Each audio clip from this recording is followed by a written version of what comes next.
We're here with Matt Bach from Puget Systems, long time employee. I just discovered. It's like, do you own it? No, he's just been here forever. And he's going to run us through this AI demo that they. You probably have seen the Corridor Digital anime demo thing, but he's going to kind of run us through the tech behind it in a more granular way.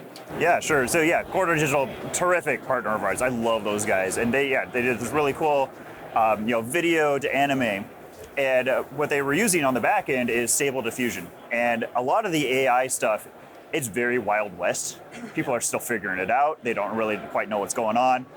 So they went through, they trained their own model, which takes a lot of compute time. They're using some of the beefy systems we've given them. And so they train their own model so that it actually learns, like, this is Nico. This is what Nico looks like. And then they apply it, and they tons of different settings. You really got to dial it in exactly what you want. And by the end, they end up with a really great, video to anime. Just like it all does it in Stable Diffusion. Yeah. It takes a lot of time. Every single frame you've got to go through, and every frame takes, even on a really beefy system, every frame takes 30 seconds to a minute. Well, and then they also have to I saw the video. It looks very clean here, but if you were to do this on your own, every frame has to be matched. The Stable Diffusion doesn't make the same frame every time. No, because Stable Diffusion, the way it works right now, each image is separate and it's all using AI. And AI is like a person drawing. So it's kind of like, old school animation, except it's not smart enough to try to make things look consistent. Right. So you get shadows kind of move. It doesn't know that's things. its job. No. And even some things, like if there's some hand shots, some of those can be really difficult because it's like, there's an extra finger for a second. Right. Is that an orange? Yeah, it freaks out. They had to do a lot of extra post-processing at the end, a lot of deflicker nodes, a lot of things to try to bring it back to something that's kind of consistent. And luckily, the style they were going for, some of that flickering, like around his forehead and stuff, that's okay because it kind of just meets the style. Well, and it also, to a point about the acting, the puppeting these animations, you'll see when they're doing that standoff, the aggressive breathing that in anime looks kind of normal. Yeah. But they really have to oversell it to make it look correct in this case. Yeah, you see it in the video and it looks ridiculous. Yeah. But then you see it in the anime and it's like, oh yeah, totally. That just looks like it should be. Yeah. But yeah, it's really cool what they're doing, pushing the boundaries of these kind of things. Because this is the kind of thing that's going to help drive the development. And right. Corridor, they're not, AI developers. But seeing they what kind of are. They're getting there. Yeah. But seeing what they're doing, seeing these real examples is going to be what drives everything else. Because now other people are going to want to do things like this. Right. And there are some really freaking smart people out there who somehow have time to do this stuff on their own free time. But they do this and they love it, and it's really cool to see that kind of happening. And there's all the controversy about taking animation jobs and all that kind of stuff. But I just get too excited about the tech. Well, and to that point, we were talking about it over there. I think the only thing that they were getting hit for taking someone else's style. If you were to draw your own style and then train it on that, boom.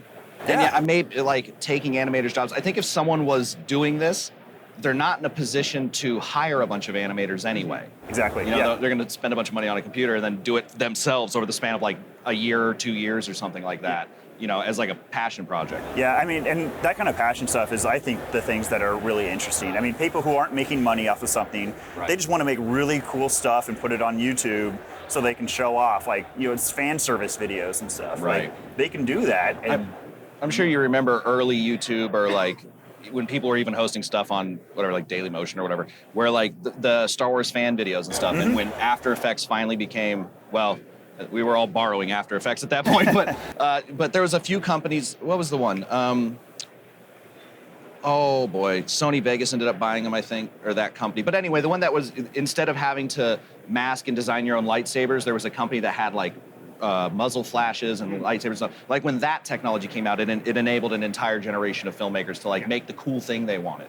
And I think that's a lot of what this is going to be. Obviously, Hollywood and Netflix and all those guys, they're going to use things like this. But they've already been using AI for a lot of stuff. Yeah. And everybody, honestly, if you're using Premiere, After Effects, DaVinci Resolve, you probably have experienced how much AI can really make your life better. Yeah. Like even the new stuff that they've been announcing about, like the text-based editing. Yeah. Like that sounds amazing, and like it's going to save so much time. It's for a specific type of person, but for and corporate work, especially. But for that specific person, it absolutely is killer. Well, and that's one of the cool things with AI is because it learns based on all the data you give it.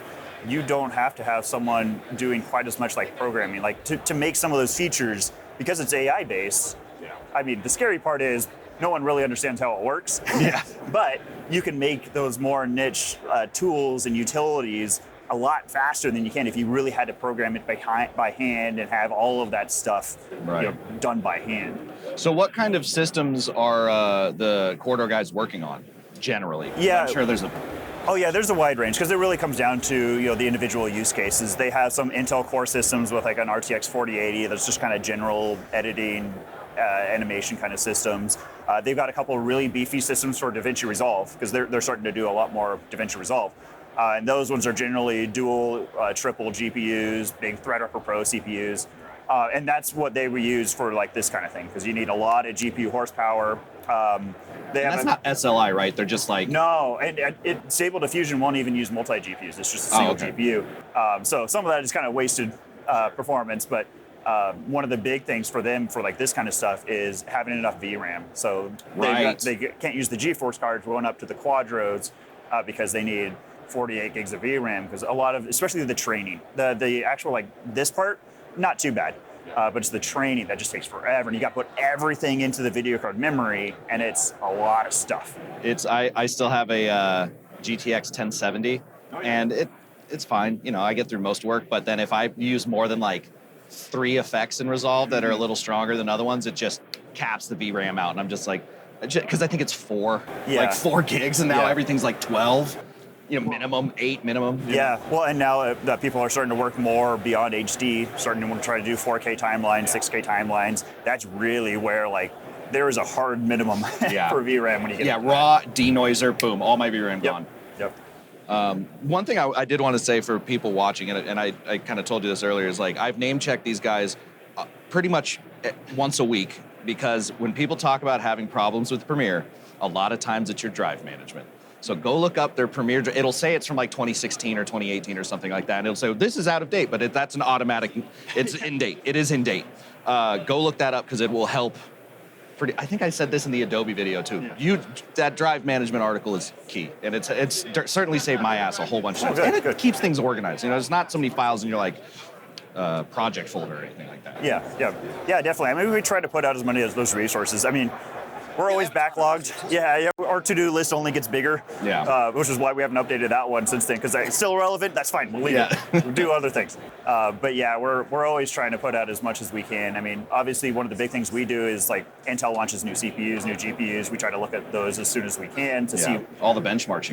Like does this actually mean anything? Because sometimes things come out and it's amazing. Other times it's like, all right, if you're a gamer, that's amazing. Post-production, doesn't matter. Don't worry about it. I'm pretty sure I built my system. It was i7 7700K and a 1070 based off your guys' benchmarks at the time. Yeah, probably. Like it was the best price to performance ratio for me at that price point. Yeah, and a lot of that is it needs to be fast enough to get your work done, but you don't also want to waste money because especially on like processor or GPU, because then you can get more storage, you can get more RAM, you can get a NAS, you can start investing in something like that. So. Well, thanks for showing me all this, man. Absolutely. I've said a million times I love you guys, and we'll move on.